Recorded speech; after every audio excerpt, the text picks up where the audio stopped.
আমরা সাফল্যকে যত বেশি করে তুলে ধরার চেষ্টা করি, কখনো ব্যর্থতার গল্পটি ওরকমভাবে রচনা করি না।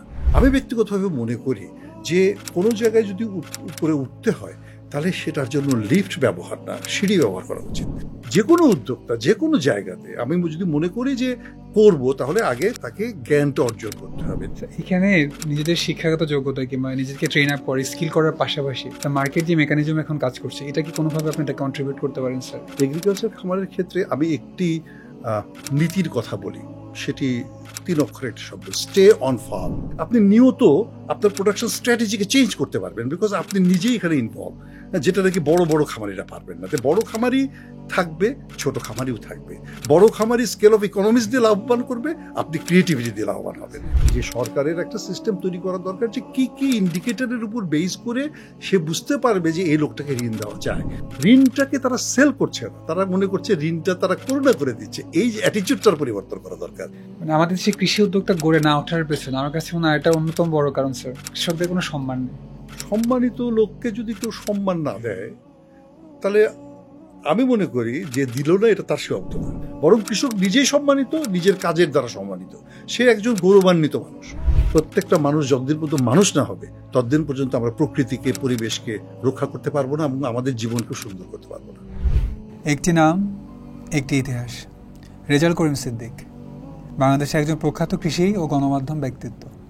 তিনি বিটিভির জনপ্রিয় অনুষ্ঠান মাটি ও মানুষ এর উপস্থাপক হিসেবে 1983 সাল থেকে কৃষি উন্নয়ন, আধুনিক প্রযুক্তি ও গ্রামীণ জীবন নিয়ে কাজ করছেন।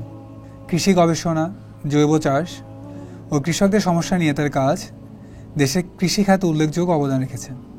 তিনি সামাজিক মাধ্যমে সক্রিয়ভাবে কৃষি বিষয়ক সচেতনতা ছড়িয়ে দিচ্ছেন। খাসফুড প্রেজেন্টস আগামী পডকাস্টে আমাদের আজকের অতিথি রেজাউল করিম সিদ্দিক স্যার।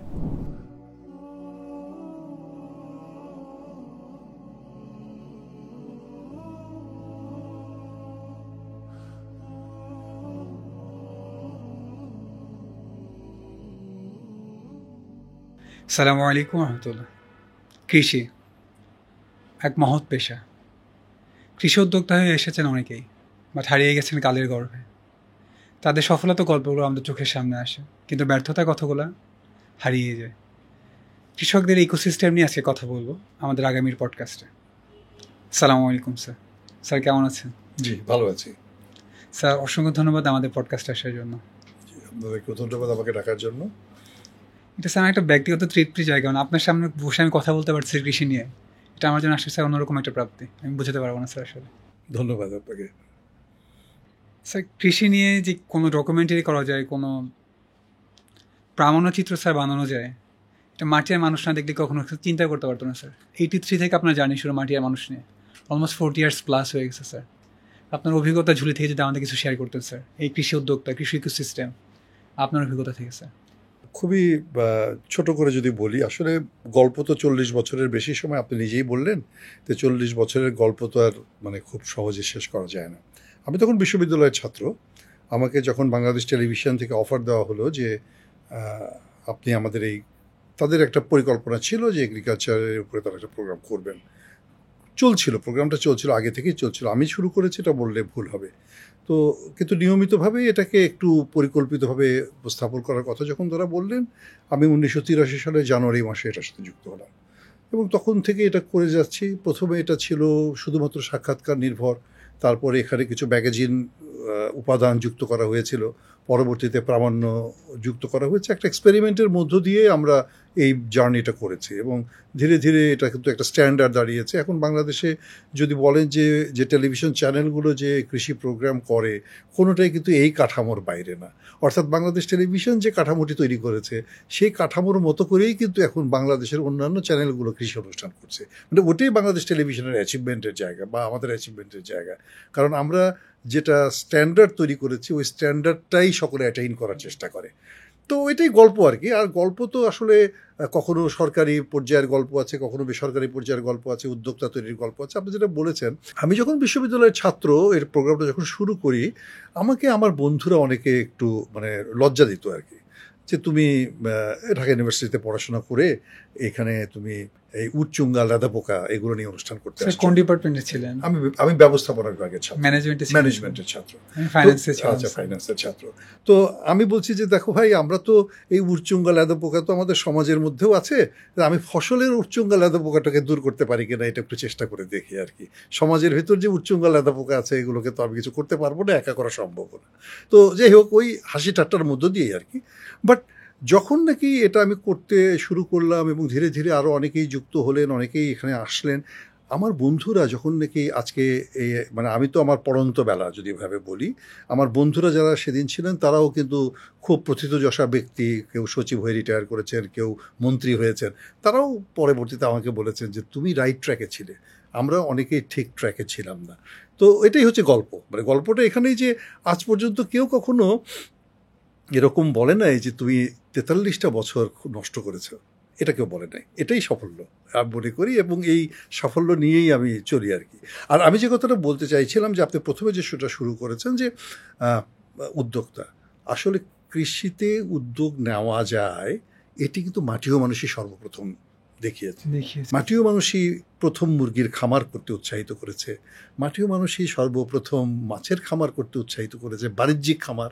আগে তো আমাদের আগে ছিল পারিবারিক, এগুলো বাণিজ্যিক খামার।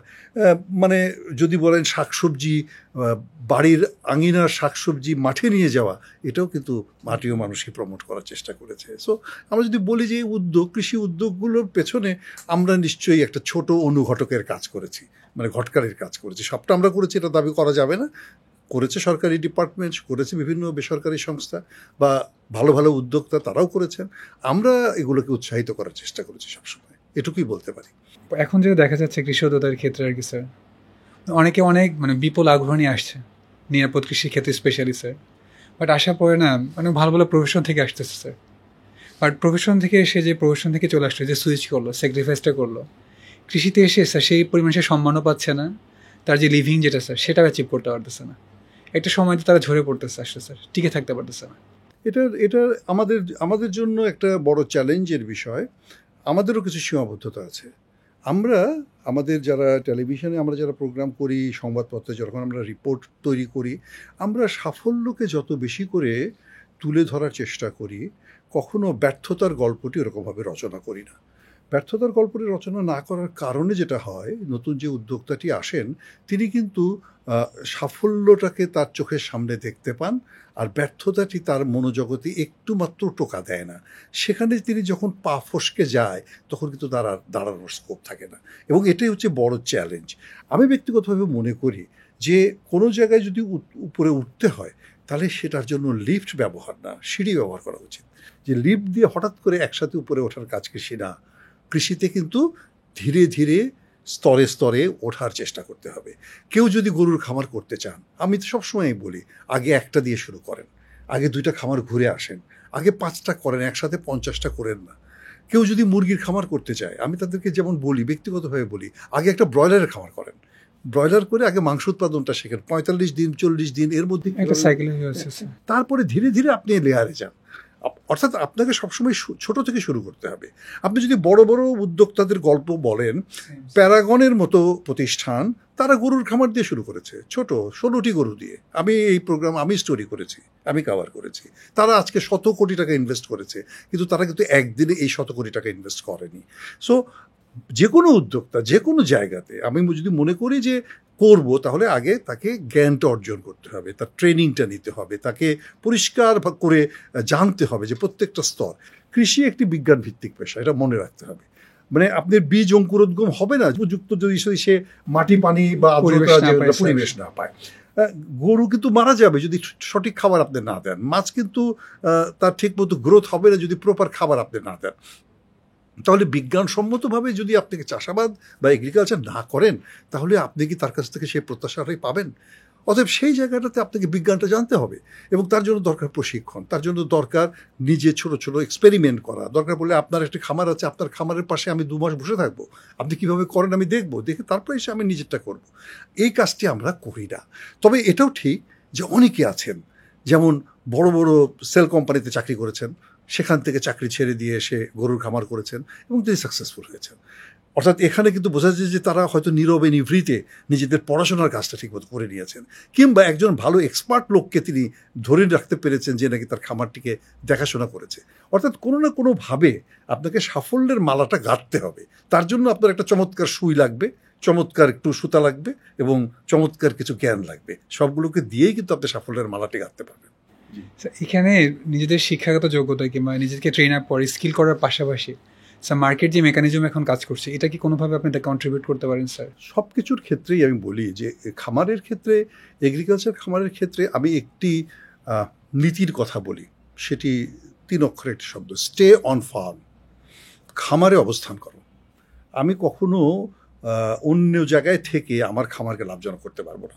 অর্থাৎ অ্যাবসেন্টি ফার্মাররা কখনো লাভবান হবেন না। তাকে নিজের খামারে অবস্থান করতে হবে।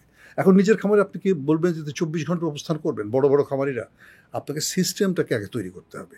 সিস্টেমটা তৈরি করা পর্যন্ত আপনি খামারে থাকবেন। এরপর আপনি স্ট্র্যাটেজিক পয়েন্টগুলোকে পাবেন। স্ট্র্যাটেজিক পয়েন্টে কোথায় কোথায় আপনার কন্ট্রোলিং পয়েন্টগুলো আছে সেটা আপনি পেয়ে যাবেন। তারপরে আপনি সেই কন্ট্রোলিং পয়েন্টগুলোকে চেক আপ করবেন, ধীরে ধীরে কিন্তু এটা দাঁড়িয়ে যাবে।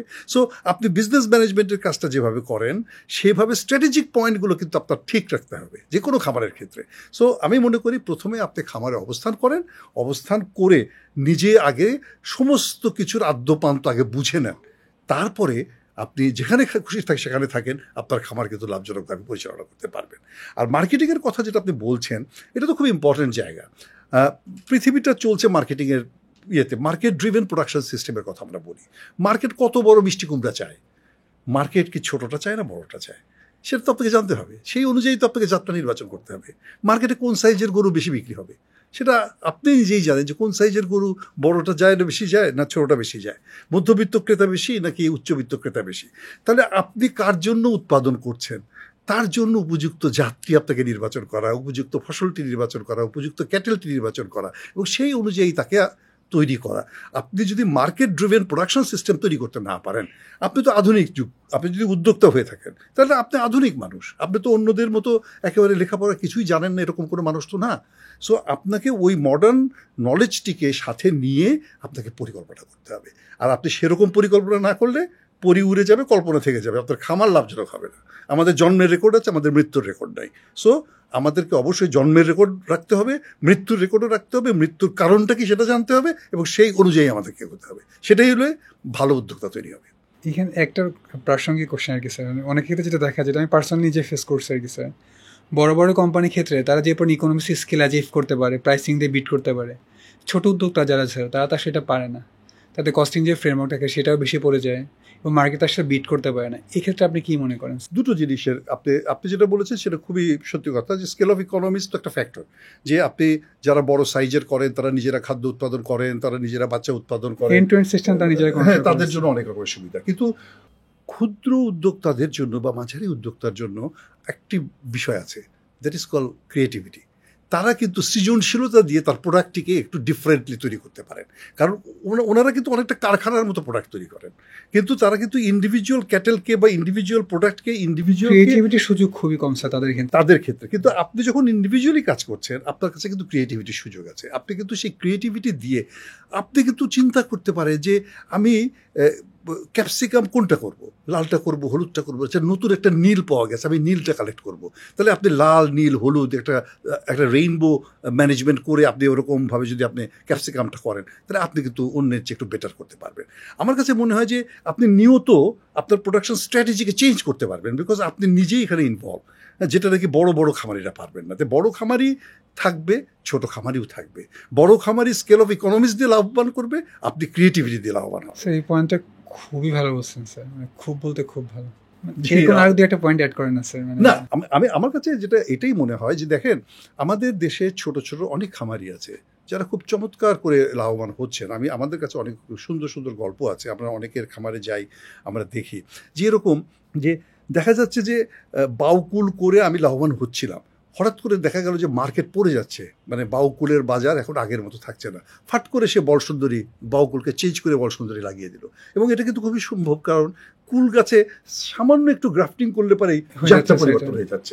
তাহলে 1 বছরের ভেতরেই কিন্তু সে যেখানে বাউকুল হতো সেখানে সে বড় সুন্দরী করে ফেললো। হ্যাঁ, কোনো জায়গায় হয়তো সে কি বলা যায় অ্যাপেল কুল করে ফেললো। তাহলে এই যে কতগুলো ক্রিয়েটিভিটি, এটা কিন্তু আমাদের ছোট ছোট মাঝারি মাঝারি কৃষকরাই করছে এবং উদ্যোক্তারাই করছে, এটা কিন্তু বড় খামারিরা করছে না। তো আমার কাছে ওইটা মনে হয় যে আপনি মানে যদি এরকম ক্রিয়েটিভ জিনিসের মধ্যে থাকেন তাহলে আপনি অবশ্যই ভালো করতে পারবেন। আরেকটা কথা আমাকে বলতেই হবে, আপনি কৃষির ক্ষেত্রে প্রযুক্তি অনুসরণ করবেন, কোন জায়গা থেকে প্রযুক্তিটা নেবেন, ইট শুড বি ভ্যালিডেট। এটি অবশ্যই পরীক্ষিত এবং এটি অবশ্যই বিজ্ঞানসম্মত পদ্ধতি হতে হবে। আমরা অনেক সময় এই মানে ইউটিউব দেখে অনেক রকমের তথ্য নিয়ে আমরা খুব নিজেদেরকে পাগল করে ফেলি, আমরা এটা করব। একটা চারা কিনছে 1000 টাকা খরচ করে, কিন্তু চারাটি যখন ফল দিচ্ছে না 3 বছর পরে, তখন বুঝলেন যে আপনি ঠকেছেন।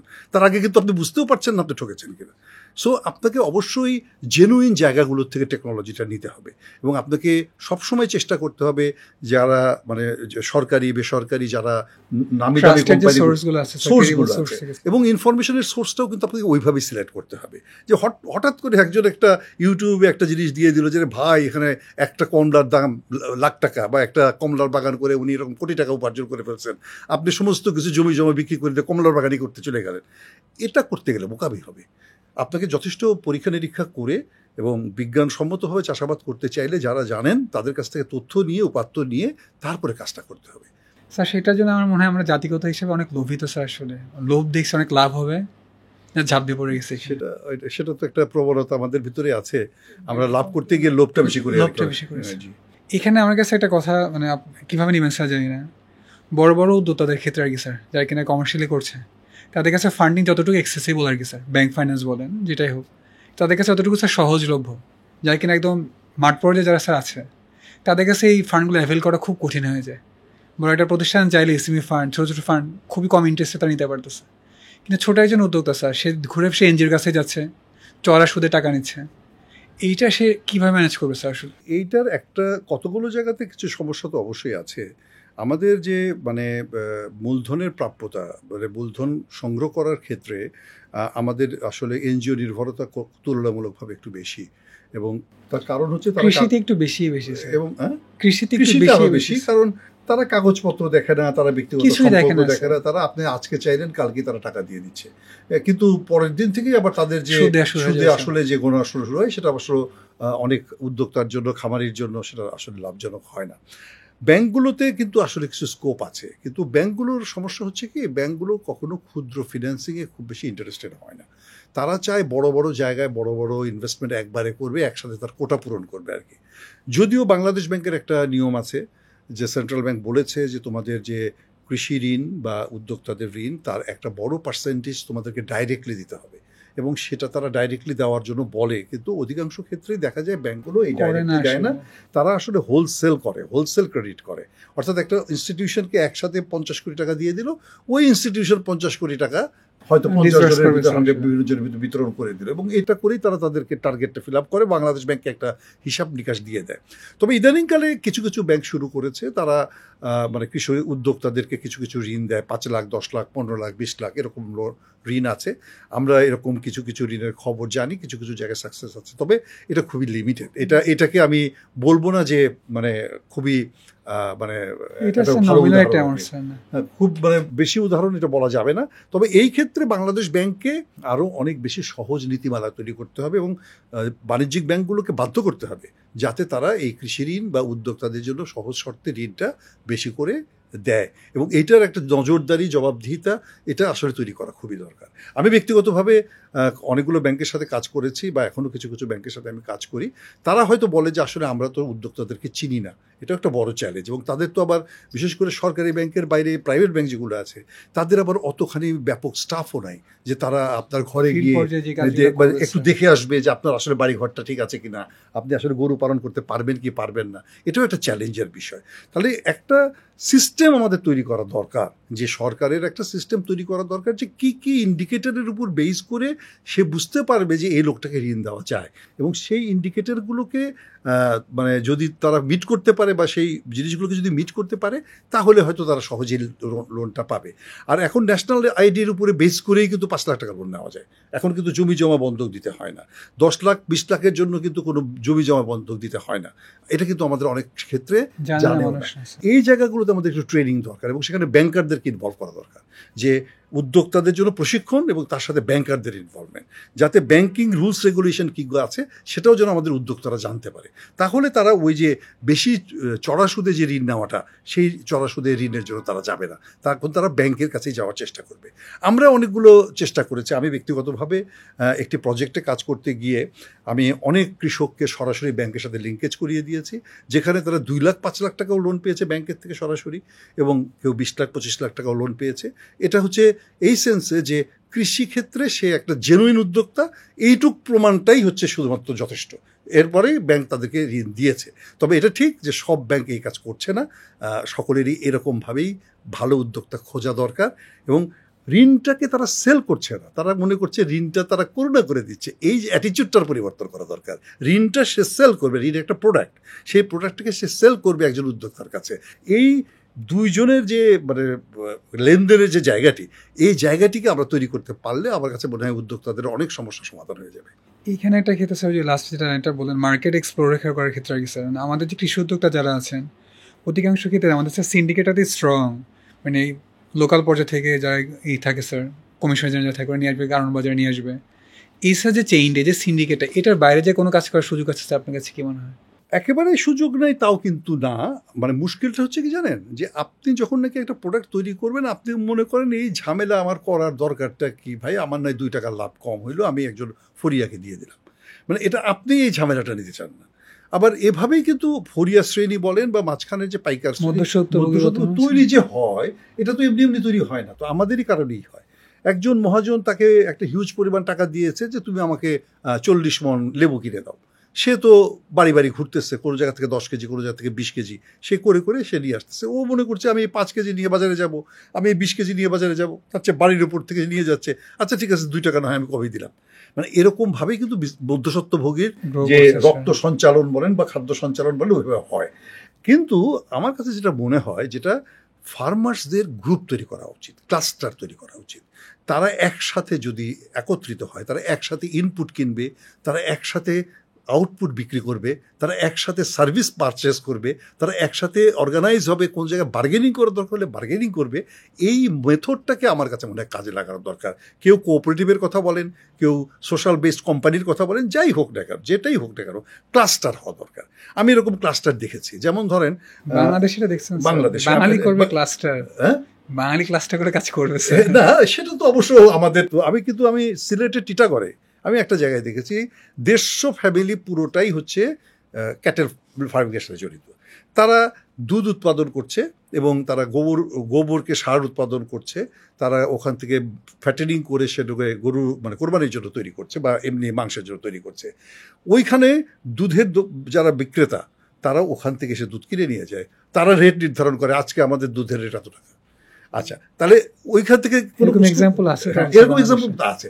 গুড এক্সাম্পল যেটা আছে, বুঝছেন, এই এক্সাম্পলগুলো আমাদের এক্সপ্লোর না, আমরা আসলে প্রকাশিত করি না। আমাদের উচিত হচ্ছে ক্যাপিটালাইজেশন করা, যে ভালো ভালো উদাহরণগুলোর একটা ভালো লেভারেজ করতে পারলে ভালো কাজ আমরা যদি এক জায়গায় আনতে পারি এবং ওইটাকে আমরা রেপ্লিকেট করব অন্যান্য জায়গাগুলোতে, যে এক জায়গায় হবে, 2 জায়গায় হবে, এভাবেই তো ছড়াবে। হ্যাঁ, মানে আমরা তো কৃষিকেই, এই যে কৃষির যে আধুনিকায়নটা হয়েছে, আপনি কি মনে করেন যে একদিনে হয়েছে?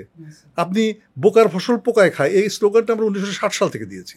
তার মানে তখন থেকে আমরা বলেছি কীটনাশক দাও, এখন আবার বলছি কীটনাশক দিও না। আপনি খেয়াল করে দেখেন, আমরা আচরণ পরিবর্তন করাতে 50 বছর লেগেছে, আবার যদি আবার তার রিভার্স করতে চান আবার 50 বছর লাগবে। বাট আপনাকে ট্রাই করতে হবে। আমরা হয়তো এই ট্রাইটা, তবে আগের চেয়ে আমাদের উদ্যোক্তা সমাজ, কৃষক সমাজ আগের চেয়ে অনেক বেশি শিক্ষিত, সচেতন, এবং তারা ধীরে ধীরে কিন্তু আমার কাছে মনে হয় যে আগের চেয়ে অনেক দ্রুততার সাথে নতুন টেকনোলজিকে অ্যাডপ্ট করবে। কারণ এখন অনেক স্মার্ট, অনেক তারা টেকনোলজি তারা এখন বিক্রি করার আগে পাইকারকে বসায় রেখে সে টেলিফোনে খবর নেয় কত দরে বিক্রি হচ্ছে, এই রেটটা তারা জানার চেষ্টা করে। তো মানে এই স্মার্টনেস তো তাদের তৈরি হয়েছে। হ্যাঁ, এ তো আমার কাছে মনে হয় যে হয়তো খুব বেশি দিন সময় লাগবে না, আমরা হয়তো এই জায়গাতে একটা গুণগত পরিবর্তন দেখবো আর কি। স্যার ভিন্ন প্রসঙ্গে যাওয়ার আগে একটা রিলেভেন্ট কোশ্চেন ছিল, মানে আমাদের দেশে কৃষি উদ্যোক্তা গড়ে না ওঠার পেছনে আমার কাছে মনে হয় এটা অন্যতম বড় কারণ স্যার, কৃষকদের কোনো সম্মান নেই। এটা মহৎ পেশা, বাট কৃষকদের আসলে স্যার কোনো সম্মান নেই। এটাকে স্যার আপনি কীভাবে দেখেন? মানে এটা আমার কাছে যদি বলেন যে দুটো পার্সপেক্টিভ আছে। কৃষককে সম্মান করবে কে? তার সম্মানবোধটা কতখানি আছে? আমি যদি এভাবে বলি যে কৃষককেই তো সম্মান করতে হবে। কৃষককে যে সম্মান করে না, আসলে সে সম্মান করার উপযুক্ত না, সম্মান পাওয়ার উপযুক্ত না।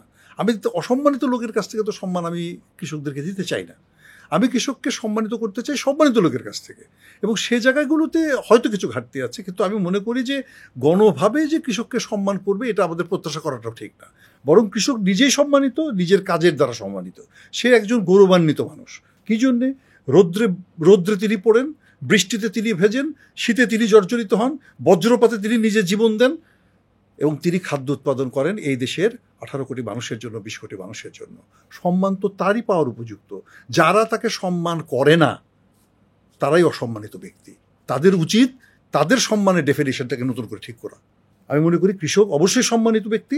কৃষক কারো সম্মানের পরোয়া করে না, কারণ সে তার কাজ করে তার নিজের আনন্দের জন্য, সে মানুষের জন্য এবং তার প্রকৃতির জন্য, পরিবেশের জন্য। সো আমি তাকে স্যালুট করি, আপনি তাকে স্যালুট করেন। আমি মনে করি কৃষক এটুকুতেই প্রচণ্ড খুশি। কিন্তু অবশ্যই তাকে আপনি যেটা বলছেন সম্মান করে না, এই জায়গাটির পরিবর্তন হওয়া দরকার। অবশ্যই আমাদের রাষ্ট্রীয়ভাবে, আমাদের জাতীয়ভাবে, আমাদের মনোজগতে কৃষককে সেই ভালোবাসাটুকু, সেই সম্মানটুকু আমাদের দেওয়া দরকার। এটুকু আমি বলতেই পারি। সেভাবে কখনো চিন্তা করিনি আসলে। এখানে আপনার কথায় একটা কথা চলে আসলো স্যার, এটা আসলে খুবই প্যাথেটিক। এই যে বজ্রপাতে কৃষকের ছেলে মারা গেল স্যার, এখানে কি আমাদের মানে কোনো কিছু ছিল না করার মতো স্যার? এই লজ্জা কোথায় রাখবো আমরা? মানে কৃষকের বাংলাদেশে বজ্রপাতে যদি মৃত্যুর কথা বলেন, তাহলে গত কয়েক বছরে বাংলাদেশে বজ্রপাতে মৃত্যুর সংখ্যা কিন্তু খুবই বাড়ছে, এবং সেটির পেছনে কিন্তু অনেকগুলো কারণ আছে। আমরা যদি মানে জলবায়ু পরিবর্তনজনিত কারণ বলি, ঝড় বৃষ্টি বাদলের কথা বলি, এটা যেমন আছে। আবার একটু সত্যি কথা যে ওই সময়টাতে আমাদের কৃষককে মাঠে থাকতে হয়, তার ধান কাটার জন্য তাকে মাঠে থাকতে হয়, তাকে কাজ করতে হয়, সে পরিস্থিতির শিকার তাকে।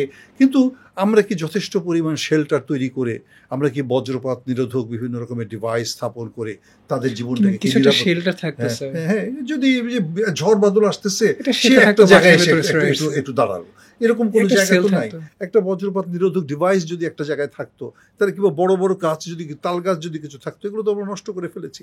এবং এটা তো বলে খুব সিম্পল। ইদানিংকালে আমি সেদিন আলোচনা করছিলাম একজন দুর্যোগ ব্যবস্থাপনার একজন প্রথিতযশা ব্যক্তির সাথে। তিনি বলছে যে ভাই, শুধুমাত্র পায়ে যদি গামবুট থাকে তাহলেই সে বজ্রপাত থেকে অন্তত মৃত্যুর হাত থেকে বেঁচে যায়। কারণ কি, যে গামবুটটা, কারণ প্রথমত বজ্রপাত যখন হয় তখন ইলেকট্রিফিকেশনটা তো হয়তো পানির মাধ্যমে, বুট থাকা মানেই হচ্ছে পানির সাথে ডিটাচমেন্ট হয়ে গেল, তার ওই ডিটাচমেন্টটা হয়ে গেল। তো খুব সিম্পল টেকনোলজি, সিম্পল নলেজ, এই জিনিসগুলো আমরা কৃষককে দিতে পারি নাই। আমরা যেটুকু জানি সেটুকু আমরা কৃষককে দিতে পারছি না। এটা আমাদের মনে হয় যে ব্যাপকভাবে ক্যাম্পেইনে যাওয়া দরকার।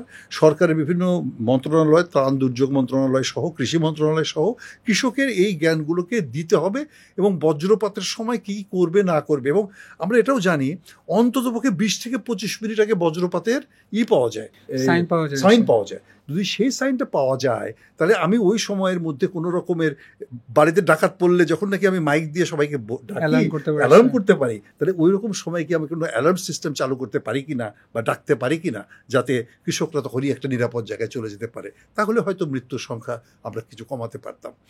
এইখানে যে যদি অপ্রাসঙ্গিক কথাটা, মানে সরকারিভাবে কোনো কিছু করা হবে স্যার, এই প্রত্যাশায় বসে থেকে যদি আমরা বসে থাকি স্যার, আসলে কোনো চেঞ্জ আসবে স্যার? মানে এটা সরকার করবে, সরকারের করা উচিত, এই স্লোগানে না থেকে আমাদের বের হওয়া উচিত। আমি নিজে কতটুকু করতে পারছি শুরু করি। মানে আপনার কথাটার ভিতরে যৌক্তিকতা হচ্ছে যে, মানে আমাদের আসলে কৃষি নিয়ে যখন কাজ করি না, তখন আসলে কৃষির এত ব্যাপক একটা বিষয় যে সরকারের একটা হাত থাকতেই হবে। সরকার করে দেবে তা না, কিন্তু সরকার তো বলতে তো পারে যে তুমি এটা করো। সরকার যদি বলে যে বজ্রপাত নিরোধকের জন্য, সিস্টেমের জন্য আপনার গামবুট ব্যবহার করুন, আমি তাহলে অন্তত 50 জন কৃষককে আমি গামবুট কিনে দিতে পারি। মানে ব্যাপারটা তো এরকম। কিন্তু আমাকে তো এই নলেজটাই তো কেউ দেয় না যে গামবুট ব্যবহার করা যায়, বা অন্য কোনো সহজ কোনো পন্থা আছে। আমি যদি মনে করি যে এইটা যদি সরকার যখন মানে কোনো কল দেবে, তাহলে অসংখ্য বেসরকারি প্রতিষ্ঠান আছে, তারা কিন্তু চরের মধ্যে বলেন লোকালয় তারা কিন্তু সেই সমস্ত জায়গাগুলোতেও অনেক শেল্টার সেন্টার বানিয়ে দেবে, অনেক জায়গাতেই কিন্তু তারা গামবুট সরবরাহ করবে এবং এটা করবে। এবং মানুষ এখনো বাংলাদেশের মানুষ অনেক ক্ষেত্রেই কিন্তু অনেক বেশি সংবেদনশীল, তারা এই ক্ষেত্রে কিন্তু কাজটা করতে পারে। আমরা বন্যার সময় দেখি, আমরা জলোচ্ছ্বাসে দেখি মানুষের পাশে মানুষ গিয়ে দাঁড়ায় না, তাহলে এই কাজটা করতে তো হয়তো মানে সবাই পারবে না, কিন্তু যারা পারবে তারা তো কিছু করবে, এবং এটা একটা প্র্যাকটিসে পরিণত হওয়া উচিত। সব সরকারকে করতে হবে এটা যেমন ঠিক না, কিন্তু সরকার অন্তপক্ষে সমন্বয় করতে পারে যে কোন জায়গায় কি লাগবে সেটা বলে, তাহলে অন্তত পক্ষে আমি মনে করি কাজটা সহজ হবে। এখানে যে আপনার লাস্ট কথা যেটা আসলো আর কি স্যার, মানে পরিবেশের যে পরিবর্তনটা কৃষির সাথে, এটা নিয়ে যদি কিছু বলতেন। এইটা সবচেয়ে বড় কথা হচ্ছে যে আমরা তো আসলে কালপ্রিট না, কিন্তু আমরা ভিকটিম। পরিবেশের এই পরিবর্তনের কারণে যে জিনিসটা হচ্ছে, যে মানে আমরা যদি বলি ঝড় বাদল বৃষ্টি জলোচ্ছ্বাস প্রাকৃতিক প্রতিকূলতা, এগুলোর জন্য আসলে আমরা কারণ না, আমরা এটা মানে ভিকটিম হচ্ছে, এটা ব্যাপারে নিশ্চিত। এবং আপনি দেখেন যে আমাদের কতগুলো জায়গাতে খুবই ভয়ঙ্কর ঘটনা ঘটছে খুব নীরবে, যেটা আমরা জানি না। আমাদের পানির ভিতরে মাইক্রোপ্লাস্টিক আমরা, এবং সেটি কিন্তু শুধুমাত্র বুড়িগঙ্গা না, শীতলক্ষ্যা সবার বাসায় পানিতে না, সবার বাসায় পানিতে না, আপনি ব্রহ্মপুত্রতেও, যে ব্রহ্মপুত্রের পানি হিমালয় থেকে গড়িয়ে আসছে সেখানেও কিন্তু প্লাস্টিক, এবং এটা পাওয়া যাচ্ছে, এবং এটা রিসার্চ বলছে। তাহলে আমাদের বুঝতে হবে যে আমরা আসলে কোন একটি জগতের মধ্যে বসবাস করছি। সুন্দরবনের দিকে আপনি যদি বলেন শুশুক বলেন বা ডলফিন জাতীয় প্রাণী বলেন, তারা প্লাস্টিককে জেলিফিশ মনে করে ওটা খেয়ে ফেলছে, এবং তাদের মাংসের ভিতরে প্লাস্টিকের কণা পাওয়া যাচ্ছে। তার মানে মাছের ভিতরে প্লাস্টিক পাওয়া যাচ্ছে, মানে মানে মাইক্রোপ্লাস্টিক পাওয়া যাচ্ছে, আমাদের পানির মধ্যে আছে, অন্যান্য জায়গাগুলোতে আছে। এই ঘটনাগুলো কিন্তু আমরা নিজেরাও ঘটাচ্ছি, আমরা নিজেরা আমাদের বাড়ির পাশে নদীটিকে ঠিক রাখতে পারছি না। সব দোষটা শুধুমাত্র অন্যদের উপর দিয়ে দিলে হবে না। আমি কি করছি? আমি আজকে গত 50 বছরে পলিথিনটা বন্ধ করতে পারলাম না, আমরা নানা রকমের উদ্যোগ গ্রহণ করলাম, কিন্তু আমরা বন্ধ করতে পারলাম না। কার জন্য পারলাম না, কেন পারলাম না, সেই প্রশ্নের উত্তর হয়তো আমরা দিতে পারবো না, কিন্তু পারলাম না তো, এটাই তো রিয়ালিটি।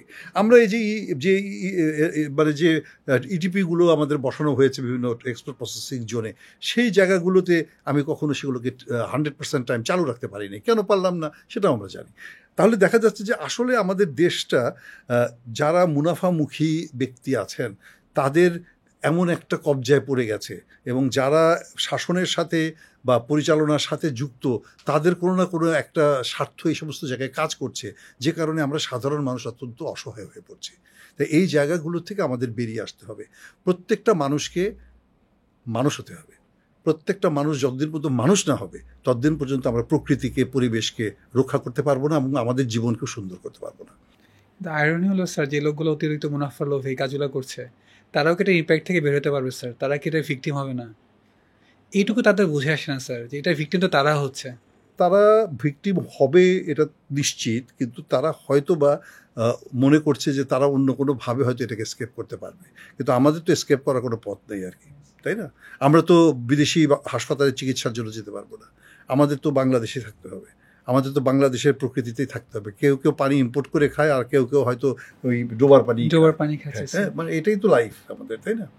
তবে একটা জিনিস আমাকে মনে করতে হবে, আমরা হতাশার কথা বলতে চাই না, আমরা আশার কথাই বলতে চাই, যে আমাদের প্রজন্ম ধীরে ধীরে বড় হচ্ছে, জ্ঞান বাড়ছে, অনেকে অনেক কিছু শুনছে, শিখছে, আন্দোলন তৈরি হচ্ছে, বেগবান হচ্ছে, অনেক জ্যেষ্ঠ নাগরিক তারাও সচেতন হচ্ছেন, অনেক ইয়াং ব্রোক্র্যাট তারাও অনেক সচেতন হচ্ছেন, আমাদের নতুন ব্যবসায়ী শ্রেণী তাদের ভিতরেও রেসপন্সিবল গ্রুপ তৈরি হচ্ছে, কৃষির ক্ষেত্রে অনেক তরুণ উদ্যোক্তারা চলে আসছেন।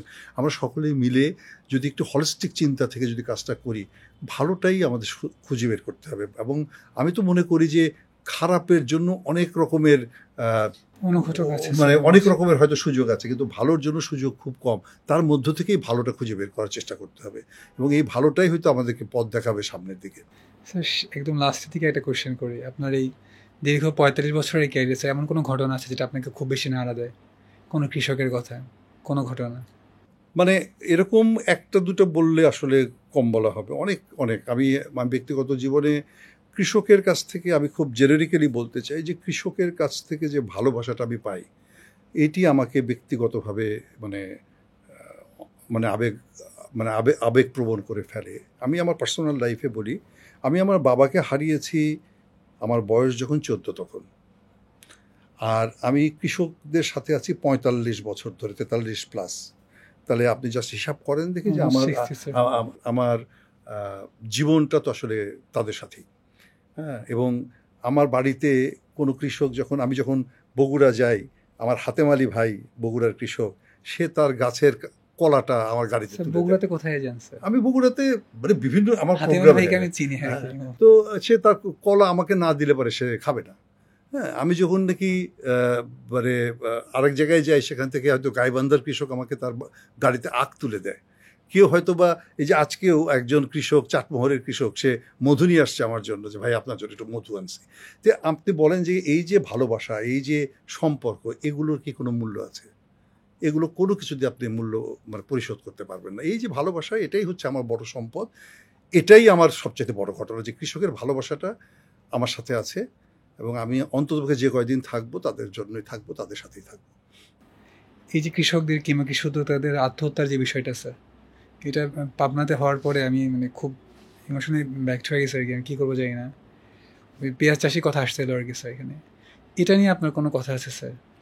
এটা তো আমরা যে এই দায় কি স্যার শুধু কৃষকের? আমাদের এখানে কিছু করা না, ছিল না? এটা নিয়ে আমাদের একটু কথা হয়েছে। সে কথাটাও আমি এভাবেই বলি যে কৃষকের আত্মহত্যার দায়টাকে বলা হয় সাধারণত সে মানসিকভাবে বিপর্যস্ত ছিল। একজন কৃষক মানসিকভাবে বিপর্যস্ত থাকেন কেন? কারণ তিনি ঋণের টাকা শোধ করতে পারেন না, কারণ তিনি তার ফসলের ন্যায্য মূল্য পান না, কারণ তিনি তার মেয়ের স্কুলের বেতন কিভাবে জোগাড় করবেন তিনি জানেন না, কারণ তার অসুস্থ স্ত্রীর জন্য তিনি ওষুধ কিনতে পারছেন না, কারণ তিনি তার বৃদ্ধ মায়ের জন্য একটা ভালো ব্যবস্থা করতে পারছেন না। তাহলে এতগুলো উপাদান যখন তার সামনে থাকে, তখন সে কৃষক বিপর্যস্ত থাকেন মানসিকভাবে। সুস্থ কিভাবে থাকবে স্যার? আর আমরা কিন্তু দায়টা ওই মানসিক বিপর্যস্ততার উপরে চাপিয়ে দিয়ে বলি যে উনি মানসিকভাবে বিপর্যস্ত ছিলেন, এই জন্য তিনি বিষপানে আত্মহত্যা করেছেন। তা আসলে এই সমাজটা হচ্ছে সবসময় কি নিজের দায় Safe থেকে side থাকে স্যার। নিজের দায় থেকে নিজেকে মুক্ত রেখে দায়টা তার উপরে চাপানোর চেষ্টা করে। এবারে একটা প্রবণতা। গাড়িতে অ্যাক্সিডেন্ট করেছে আপনাকে, গাড়িকে ধরতে পারলো কি পারলো না সেটা বড় কথা। বড় কথা বললো যে কি ভাই আপনি কি দেখে চলতে পারেন না? পকেট মার গেল আপনার, চোরকে ধরতে পারো কার না পারো বুঝে বেশ সাবধানে থাকতে পারেন না, পকেট মার যায় কেমন করে? মানে যিনি ভিকটিম, দোষ তাকেই তার, স্যার blame করছে দোষ স্যার। তার। অতএব এইটা হচ্ছে আমাদের সংস্কৃতির অংশ। অতএব এইটার আর কোনো কিছু বলার কিছু নাই। তবে কৃষকের আত্মহত্যা এটি অত্যন্ত বেদনাদায়ক একটি ঘটনা। আমি মনে করি বাংলাদেশের কৃষি সিস্টেমের আত্মহত্যা এটা, এবং আমাদের ওই জায়গায় সিস্টেম পরিবর্তনের জন্য কাজ করা দরকার, যাতে কৃষককে কখনো এরকম অবস্থার মুখোমুখি হতে না হয়। স্যার আগামী দিনে পথ চলা কেমন হবে? কৃষি, প্রকৃতি, আমাদের জীবন। মানে মানুষের জীবনে খাদ্য নিরাপত্তা, খাদ্যের নিরাপদতা, মানুষের সুন্দরভাবে বেঁচে থাকা, তার জন্য পথ চলা ভালো করতেই হবে। এটি আপনি আমার জন্য করবেন না, আমি আপনার জন্য করব না। এটা করতে হবে আমাদের পরবর্তী প্রজন্মের জন্য, আমাদের সন্তানদের জন্য, এবং আমাদের দায়টা সেখানেই রয়ে গেছে। আমাদের অতীতে কি হয়েছে, কতটা ভুল করেছি, কতটা শুদ্ধ করেছি, সেগুলোর হয়তো একটা হিসাব নিকাশ করা যাবে, কিন্তু সুন্দরটাই আগামীতে আমরা নিশ্চিত করতে চাই। আগামী হবে সুন্দর, আগামী হবে সকলের জন্য প্রশান্তি সৃষ্টি করা একটা পরিবেশ, এবং সেই আগামীর জন্যই আমরা তাকিয়ে থাকি, আগামীর জন্যই আমরা শ্রম দিই। আগামী ভালো হবে। স্যার আপনাকে অসংখ্য ধন্যবাদ। আপনাদেরকে অসংখ্য স্যার ধন্যবাদ। দেখা হবে পরবর্তী কোনো পডকাস্ট। নিশ্চয়ই, নিশ্চয়ই। আগামী সুন্দর হোক, নিরাপদ হোক, এই প্রত্যাশায় আজকের মতো আসসালামু আলাইকুম রহমতুল্লাহ।